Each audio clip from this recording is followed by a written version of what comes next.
नमस्कार दोस्तों, मैं हूं रवि भायल और मेरे YouTube चैनल रवि भायल आईएनसी पर आपका हार्दिक हार्दिक स्वागत है। दोस्तों, प्रधानमंत्री जी से कई सवालों को लेकर गौरव वल्लभ जी की प्रेस कॉन्फ्रेंस आप मेरे YouTube चैनल।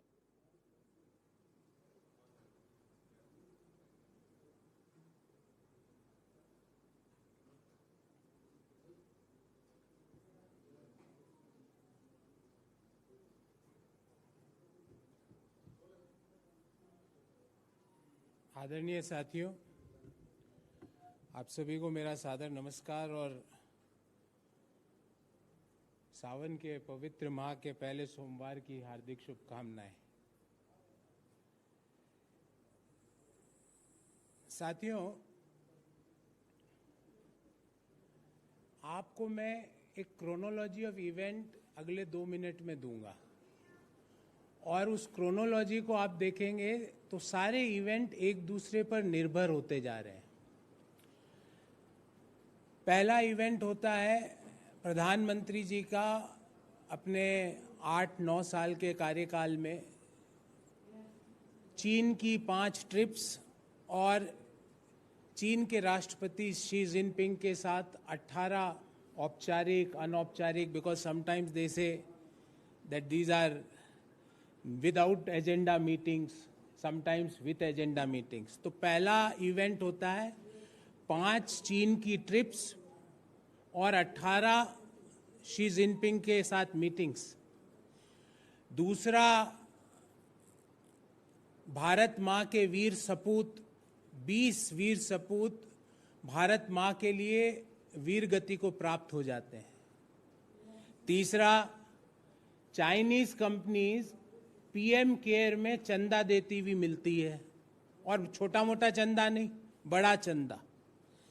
चौथा, जब देश में लोग प्रधानमंत्री जी से सवाल पूछते हैं तो जवाब आता है ना कोई घुसा था ना कोई घुसा हुआ है। पांचवा, एक्सपर्ट्स ये एस्टिमेट देते हैं कि 40% जो पेट्रोलिंग पॉइंट्स हैं जहां पे भारत की वीर सेना पेट्रोलिंग करती थी, वो 40% पेट्रोलिंग पॉइंट्स पे अब भारत की सेना पेट्रोलिंग नहीं कर पाती है। पांचवा, डिफेंस एक्सपर्ट्स बार बार अपने लेखों के माध्यम से और गूगल फोटोज के माध्यम से ये कहते हैं कि चाइना भारत माँ की भूमि पर हेलीपैड बना के बंकर बना के बैठी हुई है। छठा, दिसंबर 2022 में खबर आती है कि भारत माँ के वीर 20 सपूतों के ऊपर चाइना हमला करती है, वो गंभीर रूप से घायल होते हैं अरुणाचल प्रदेश में। छठा, मार्च 2023 में खबर आती है कि अरुणाचल प्रदेश की 11 जगहों का नाम चीन चेंज कर देती है और भारत सरकार और रक्षा मंत्री मौन व्रत में रहते हैं। सातवां, वित्तीय वर्ष 2023 में खबर आती है कि भारत सरकार ने चाइना के साथ $100 बिलियन का ट्रेड डेफिसिट कर लिया। ट्रेड डेफिसिट अर्थात जो हम चाइना से इंपोर्ट करते हैं और जो चाइना को एक्सपोर्ट करते हैं, उसमें $100 बिलियन का अंतर हो गया। ये सारे सरकारी आंकड़े हैं। और अब खबर आती है कि हम रूसी तेल खरीदने के लिए चीनी पैसा दे रहे हैं। मुझे राज कपूर साहब का एक फिल्म याद आती है जिसमें रूसी टोपी और इस तरह के कई चीजों का चित्रण था, पर अब भारत सरकार सस्ता रूसी तेल खरीदने के लिए युआन में पेमेंट कर रही है। आज जितनी हमारी तेल की आवश्यकता उसका 42%, 42% जो हम इंपोर्ट करते हैं वो रशियन ऑयल करते हैं। और रशिया से जब हम 2020-21 में लगभग 7,000 करोड़ का तेल इंपोर्ट करते थे, आज वो 7,000 2020-21 का बढ़कर 2022-23 में 89,000 करोड़ रुपया हो गया। मतलब लगभग 300 या 300 से भी ज्यादा प्रतिशत की भी वृद्धि। अब रिजर्व बैंक ने कहा, भारतीय जो रिफाइनर्स है, कि हम रूसी बैंकों को भारत में वॉस्ट्रो अकाउंट्स, VOSTRO अकाउंट्स खोलने की अनुमति देते हैं ताकि आप रुपये में पेमेंट कर सको। तो भारत सरकार ने रुपये में पेमेंट चालू किया। जो रूस के जो ऑयल एक्सपोर्टर्स थे उनको रुपये में पेमेंट जाना चालू हो गया वॉस्ट्रो अकाउंट्स के माध्यम से। नतीजा क्या हुआ? थोड़े दिन बाद जून महीने में ये खबर आती है और जुलाई के प्रथम वीक में ये खबर बाहर निकल के आती है कि भारत सरकार चीन रूस जिससे कि प्रतिदिन भारत सरकार 2.17 बैरल प्रतिदिन तेल का इंपोर्ट कर रही है, वो भारत सरकार अब रूस को चाइनीज करेंसी युआन में पेमेंट कर रही है। आप कहेंगे साहब इससे क्या फर्क पड़ रहा है? इससे ये फर्क पड़ रहा है कि ग्लोबल टाइम्स जो कि चाइना की सरकार का मुखपत्र है वो भारत सरकार की तारीफ में कसीदे गढ़ता है। वो कहता है Indian refiners reported yuan purchases for Russian oil to accelerate de dollarisation and will help Chinese currency to be global currency. Bharat सरकार के लिए शुभ कितनी बढ़िया बात मोदी जी के लिए। ग्लोबल टाइम्स लिख रहा है कि आप युआन में पेमेंट करके चाइना की करेंसी को ग्लोबल करेंसी बना रहे हो। रूस के तेल का पेमेंट चाइनीज करेंसी में। उसके पश्चात क्या होता है? अब समस्या ये आती है कि क्यों रुपये का इंटरनेशनलाइजेशन नहीं किया जा सकता? हमारी करेंसी में ऐसी क्या वीकनेसेस हैं कि हम हमारी करेंसी में पेमेंट नहीं करते हैं और युआन में पेमेंट कर रहे हैं, चाइनीज करेंसी में। हम डी-डॉलराइजेशन करके चाइनीज करेंसी युआनाइजेशन कर रहे हैं, हम रुपीनाइजेशन क्यों नहीं कर सकते? इस बाबत हमारे भारत सरकार से 3 बड़े स्पेसिफिक सवाल है। पहला, एक तरफ तो सस्ते कच्चे तेल का 1 पैसे का फायदा अंतिम उपभोक्ता को नहीं मिला। देश में किसी को नहीं पता। कोई मंत्री कहता है कि $25 प्रति बैरल में रूसी तेल आ रहा है, कोई मंत्री कहता है $30 प्रति बैरल में रूसी तेल आ रहा है, कोई कहता है $40 प्रति बैरल पे रूसी तेल आ रहा है। पर भारत सरकार कह रही है हम सस्ता ला रहे हैं, तो उस सस्तेपन का फायदा 1 पैसे का फायदा अंतिम उपभोक्ताओं को नहीं। और वो देश जिसने कायरता से भारत मां के 20 वीर सपूतों को वीर शहीद किया, उस देश की करेंसी को हम इंटरनेशनलाइजेशन कर रहे हैं। वो देश जिसके साथ हर जगह हम भारत मां के भूमि पर कब्जा जमाए हुए बैठा है, 40% पेट्रोलिंग पॉइंट हमसे छीन चुका है, हमारे गांवों का हमारे शहरों का नाम चेंज कर रहा है, उसकी करेंसी को हम एस्टेब्लिश कर रहे हैं। एक तरफ तो सस्ते रूसी तेल का फायदा नहीं, दूसरी तरफ उस सस्ते रूसी तेल का चीनी पैसों में भुगतान, और चीनी पैसों में भुगतान करके हम डी-डॉलराइजेशन करके युआनाइजेशन ऑफ द करेंसी कर रहे हैं दुनिया में। दूसरा सवाल, ऐसी क्या समस्या है कि हम रुपये में पेमेंट नहीं कर सकते? अगर रुपये में पेमेंट नहीं कर सकते तो क्यों हमारे रुपये की साख इतनी गिरी भारत सरकार के पिछले 9 साल के कार्यकाल में कि आज हम रुपये में पेमेंट नहीं कर पा रहे? और तीसरा, मोदी जी कि आपको ये लगता है कि रुपये में पेमेंट नहीं किया जा सकता क्योंकि आपको लगता है रुपये की आपने साख गिरा दी, तो दुनिया में आपको चीन की करेंसी के अलावा कोई करेंसी नहीं मिली जिसमें भुगतान हो सके। आप चीन की करेंसी को एस्टेब्लिश कर रहे हो ग्लोबल प्लेटफॉर्म पर। ये हमारे 3 स्पेसिफिक सवाल हैं। मैं आपके इस सब्जेक्ट पर और या कोई अन्य विषय पर सवाल लूं उससे पहले मैं इसी मुद्दे को ब्रीफली अंग्रेजी में अपनी बात कहना चाहता हूं। Please try to understand the chronology of events. Event number 1, Prime Minister made 5 trips to China and 18 meetings with Xi Jinping.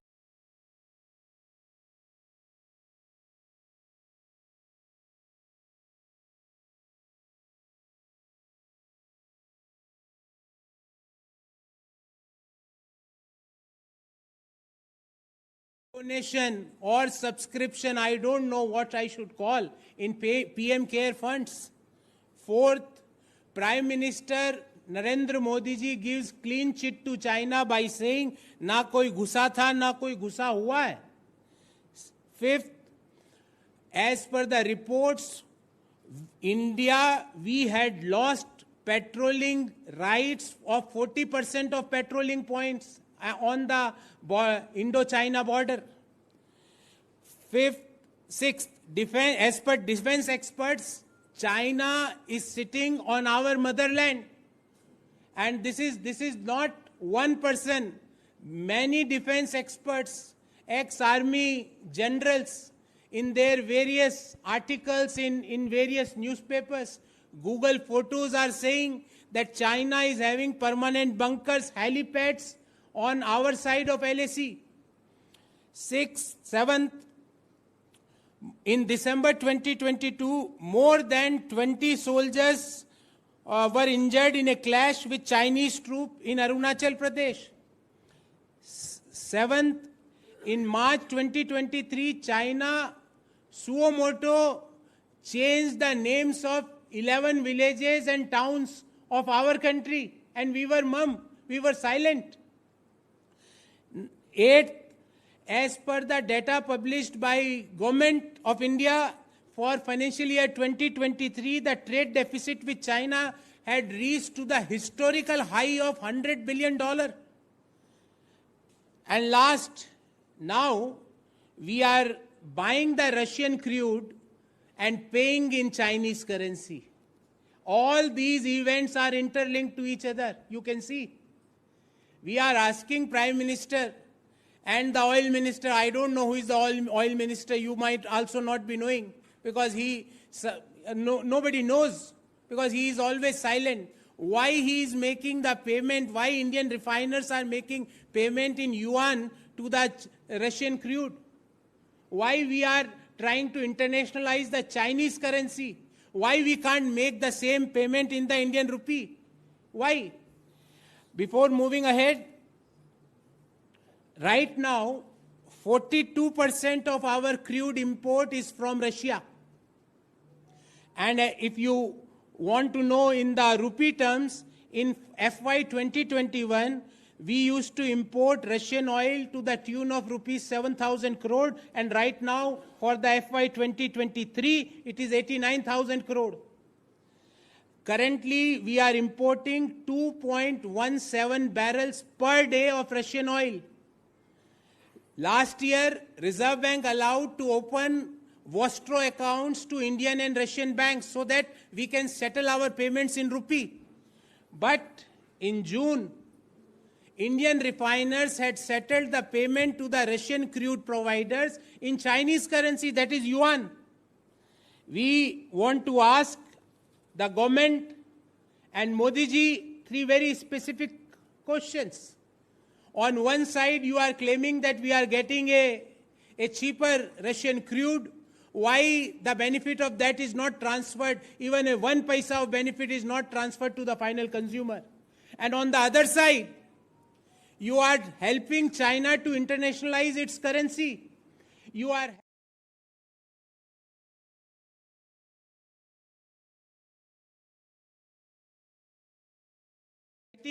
that Indian refiners reported yuan purchases for Russian oil to accelerate de-dollarization and will help Chinese currency to be global currency. This is what is written in Global Times.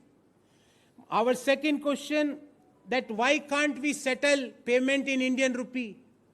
Why in last 9 years, Modi ji, we had lost the goodwill, or in your terms, कि जैसे जैसे सरकार की साख गिरती है वैसे वैसे रुपये का मूल्य गिरता है. तो do you still agree with this, that the goodwill of your government is deteriorating day by day? And last but not least, that Modi ji, if you feel that Indian currency is not strong enough to be paid, then why in the entire world you had picked only the Chinese currency for paying to the Russian crude oil suppliers? We want a very specific answers to these three questions. We want that what is the relationship in all 10 events which I had shared with you. ये रिश्ता क्या कहलाता है? पहले आप जाते हो 5 दफा, फिर आप 18 मीटिंग करते हो, फिर भारत माँ के वीर सपूत शहादत देते हैं, फिर आप क्लीन चिट देते हो, फिर $100 बिलियन का ट्रेड डेफिसिट बढ़ जाता है, फिर आप लास्ट में कह देते हो कि अब युआन से पेमेंट करना चालू कर दो।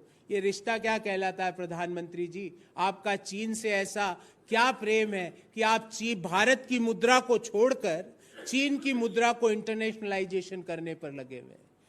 Before I take any question, my request to all of you is that I would like to take the questions on this subject first of all, and thereafter we can open the forum for any other questions.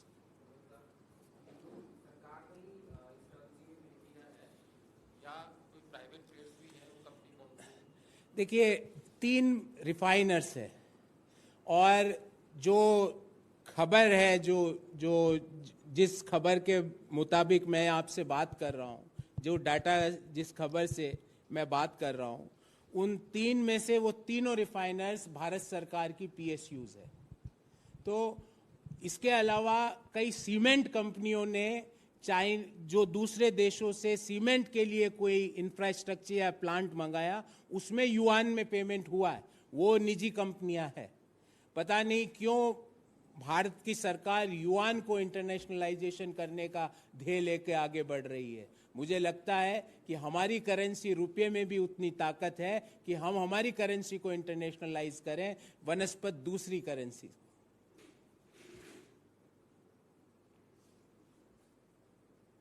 I am open for any other question. Bengal में जो हिंसा हुई है पंचायत चुनाव में, उसको लेकर के आपके नेता अधीर रंजन चौधरी ने कहा कि ये लोकतंत्र की हत्या है। बीजेपी भी कह रही है लोकतंत्र की हत्या है। तो ऐसी लोकतंत्र की हत्यारी पार्टी के साथ आप विपक्षी एकता क्यों करना चाहते हैं? क्यों मीटिंगों में बुलाते हैं ममता बनर्जी को? देखिए, ऐसा है कि कांग्रेस पार्टी का और हमारा हमेशा से एक मत रहा है कि लोकतंत्र में हिंसा की कोई जगह नहीं है, वो कहीं भी स्तर पे हो।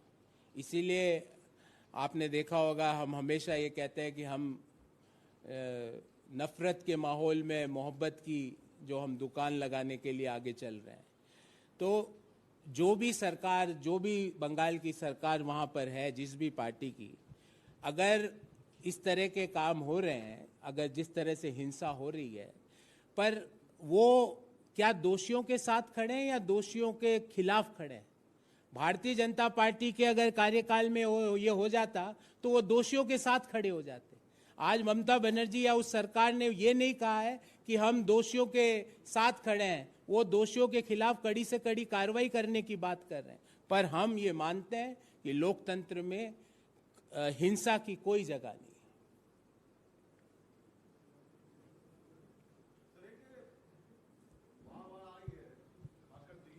देश की राजधानी में ऐसा नजारा देखने को नहीं मिला था और केजरीवाल कह रहे हैं कि जितनी बारिश हो रही है इसके लिए दिल्ली तैयार नहीं। अब पता नहीं, या तो पहले फोन करके बारिश होगी या मुझे नहीं पता केजरीवाल जी के क्या संपर्क है वहाँ पर मैं ये जरूर कहना चाहूँगा कि PM केयर में करोड़ों रुपए का पैसा पड़ा हुआ है और वो कई देशी कंपनियों ने भी दिया और कई विदेशी कंपनियों ने भी दिया और सरकारी कर्मचारियों ने अपने एक दिन का वेतन भी दिया है और उन्होंने अपना DA भी दिया है, DA की जो इंक्रीमेंट था वो भी दिया है। तो वो PM केयर में, और भारत की जो कंपनियां हैं उसको हर कंपनी को 2% CSR में पैसा देना होता है। वो CSR फंड में भी कोई कंपनी PM केयर में देना चाहे तो वो CSR फंड में भी ओके हो जाता है। वो उस पैसे का क्यों प्रधानमंत्री जी यूज नहीं करना चाहते? हिमाचल में क्या स्थितियां हैं? क्यों एक special package, special relief package प्रधानमंत्री जी हिमाचल की सरकार को नहीं देते? क्या यहाँ पर भी राजनीति देखी जाएगी कि कौन सी पार्टी की कहाँ पर सरकार है? मैं रिलीफ पैकेज, पार्टी का कौन सी पार्टी का मुख्यमंत्री है उसको देख के क्या रिलीफ पैकेज दिया जाएगा? तो मेरा ये मानना है कि प्रधानमंत्री जी, आप मंत्रियों से बात करते हुए आपकी फोटोएं आ रही है, एक बार जिस राज्य जो बाढ़ से जूझ रहा है उसके मुख्यमंत्री से भी बात कीजिए। PM केयर का पैसा उनको तुरंत मुहैया कराइए। और मुझे लगता है कि आपदा में अवसर ढूंढना एक गलत काम है। प्रधानमंत्री जी हमेशा कहते हैं आपदा में अवसर, पर आपदा में राजनीतिक अवसर ढूंढना एक गलत कार्य है। ये लोकतंत्र के लिए शुभ कार्य नहीं है। आपदा में हमेशा राजनीतिक और राजनीतिक इश्यूज को भूल के आज तक हम भी करते आए हैं और हम प्रधानमंत्री जी से उम्मीद करते हैं कि वो इस आपदा में राजनीतिक मतभेद, राजनीतिक इश्यूज को भूलकर उन राज्यों को पैसा मुहैया कराए जो पीएम केयर में पड़ा है। मैं कहीं और से भी नहीं मांग रहा, वो खुद ही बता देंगे कि कितने हजार करोड़ रुपया पीएम केयर में। वो पैसा बाढ़ ग्रसित मुख्यमंत्रियों को, बाढ़ ग्रसित राज्यों को तुरंत मुहैया कराया जाए, ताकि जो खबरें आ रही है, हिमाचल से आ रही है, दिल्ली से आ रही है, बिहार से आ रही है, जो भी राज्यों से, और भी नॉर्थ इंडिया में कई राज्यों में बाढ़ से जो हानि हुई है, उनको तुरंत राहत मिले। दो सवाल है, छोटा सा। एक तो पीएम केयर फंड की आपने बात किया, दिल्ली हाईकोर्ट में पीएम केयर फंड को आरटीआई के दायरे में लाने को लेकर सुनवाई थी। पीएमओ की तरफ से कहा गया कि पीएम केयर फंड आरटीआई के दायरे में नहीं आता, कि कोई सरकारी फोरम नहीं है जिसको आरटीआई के दायरे में लाया जाए, जबकि संस्थागत रूप से जो कर्मचारी हैं उनकी सैलरी का भी जाता है, और बहुत सारे आपने खुद भी जिक्र किया। तो आप ऐसे में कैसे उम्मीद कर सकते हैं, जिसको खुद प्रधानमंत्री कार्यालय कह रहा है कि वो राइट टू इंफॉर्मेशन में नहीं आता, या कोई ऐसा संस्था नहीं है जिसकी तरफ से ये पैसा डिस्बर्स किया जाए? देखिए, आरटीआई के दायरे में नहीं आता, आपने सही फरमाया। सीएजी की ऑडिट नहीं होती उसकी, वो ऑडिट भी नहीं होगी उसकी। और पैसा किससे ले रहे हैं? प्राइवेट कंपनियों को कंपनीज एक्ट में मैंडेटरी किया गया है, हर लिस्टेड कंपनी को अपने प्रॉफिट का 2% सीएसआर एक्टिविटीज में देना होता है। ये मैंडेटरी है कंपनीज एक्ट 2013 के अधिनियम के अनुसार। भारत सरकार ने क्या कहा कि आप अगर पीएम केयर में वो पैसा दे देते हो तो कोई सीएसआर करने की जरूरत नहीं। तो भारत सरकार के अधिनियमों में पीएम केयर को जोड़ दिया जाता है और उसको आरटीआई में नहीं लाया जाता। ये दोहरे मापदंड क्यों? चाइनीज कंपनियों ने, क्या हमने बार बार पूछा कि क्या चाइनीज कंपनीज ने पीएम केयर में पैसा नहीं दिया? जो चाइनीज मोबाइल मैन्युफैक्चरर है, क्या उन्होंने पीएम केयर में पैसा नहीं दिया? और अभी मैं उस बात को 1 मिनट के लिए छोड़ भी देता हूं। मैं ये कह रहा हूं, प्रधानमंत्री जी, वो पैसा भारत के लोगों का है। भारत के कर्मचारियों ने अपने वेतन में से पैसा कटवा के उस फंड में पैसा दिया है। हजारों करोड़ रुपया उसके अंदर अभी भी पड़ा है। वो पैसा अगर बाढ़ रिलीफ में यूज नहीं आ सकता तो फिर वो भारत के किस काम का? पूरे हिमाचल में जो खबरें आ रही, जो तस्वीरें आ रही है, नदियों में जो उफान आ रहा है, जो दिल्ली में हालात है, बिहार में हालात है, यूपी में हालात है, झारखंड में हालात है, क्यों आप राज्यों को पैसा नहीं देना चाहते? और वो पैसा जो भारत के लोगों का है, भारत के लोगों का पैसा अगर भारत के लोगों पर आपदा आए उस समय यूज नहीं आ सके तो उस पैसे का कोई काम का नहीं है वो पैसा। तो मेरी प्रधानमंत्री जी, अभी आपसे मैं पुनः गुजारिश करता हूं कि आपदा में राजनीतिक अवसर मत खोजिए। जब आपदा आती है तो उस समय राजनीतिक मतभेदों को छोड़कर एक समस्त भारत के बारे में सोचिए, भारत के लोगों के बारे में सोचिए। इस तरह सोच के पैसा मत दीजिए कि यहां पर इस पार्टी की सरकार है और वहां पर इस पार्टी की सरकार है। सर, अभी आपने बंगाल वायलेंस के लिए बोला कि there is no place of violence in democracy, but क्या वजह है कि कांग्रेस की सेंट्रल लीडरशिप की तरफ से कोई स्टेटमेंट अभी तक जारी नहीं किया गया इस पूरे मामले पर? अभी तो बोल दिया, इससे क्लियर क्या बोला? स्टेट यूनिट ही वहां पर स्टेटमेंट्स दे रही है, लेकिन यहाँ से कोई स्टेटमेंट जारी नहीं किया। There is no place of violence in democracy, again I repeated. But when he asked me, I categorically pointed out that there is a difference between standing with the people who promotes violence or standing against the people who promotes violence. I think, and what we are seeing, that Bengal government is not standing with the people who are promoting the violence. Sir, one more question. Sir, Akhilesh Yadav has given a statement and he has said that ये जो opposition का alliance form हो रहा है, ये NDA को खत्म करके रख देगा, क्योंकि हमारे पास में बहुत सारे faces हैं, लेकिन बीजेपी के पास में कोई face नहीं है चुनावों के लिए। बीजेपी के पास ना तो नीति है, ना नेता है, ना नियत है, तो वो तो रिक्त हुई हुई है। प्रधानमंत्री जी कर्नाटक चुनाव में सड़क दर सड़क नापे और आप में से कई लोग बेंगलोर में और कर्नाटक में साथ थे। 5-5 दिन सड़कों पर बेंगलोर में घूमे, 2 दिन मैसूर में घूमे। पूरे कर्नाटक का ऐसा कोई जिला नहीं है जहां प्रधानमंत्री जी ने जाके आम सभा नहीं की हो। नतीजा क्या है? तो प्रधानमंत्री जी और भारतीय जनता पार्टी घबरा चुकी है, बौखला चुकी है। और जो इंटरनल सर्वेज उन्होंने आने वाले 4 राज्यों के चुनाव के कराए हैं, वो नतीजों से वो और भी ज़्यादा घबराए हैं।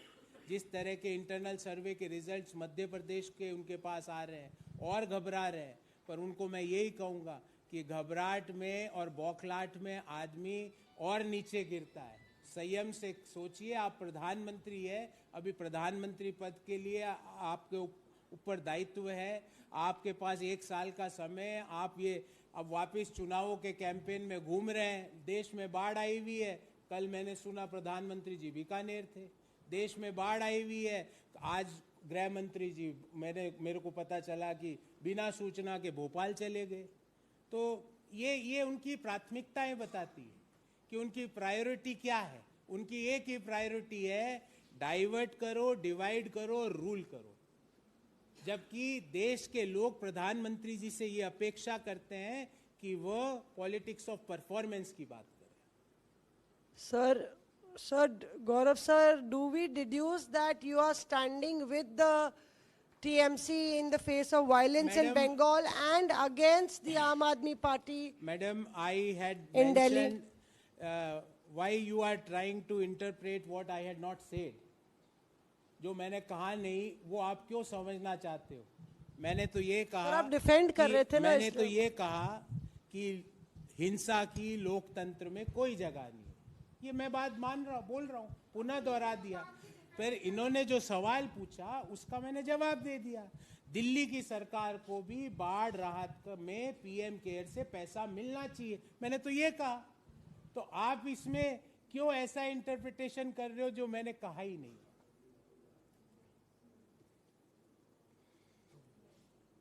Thank you.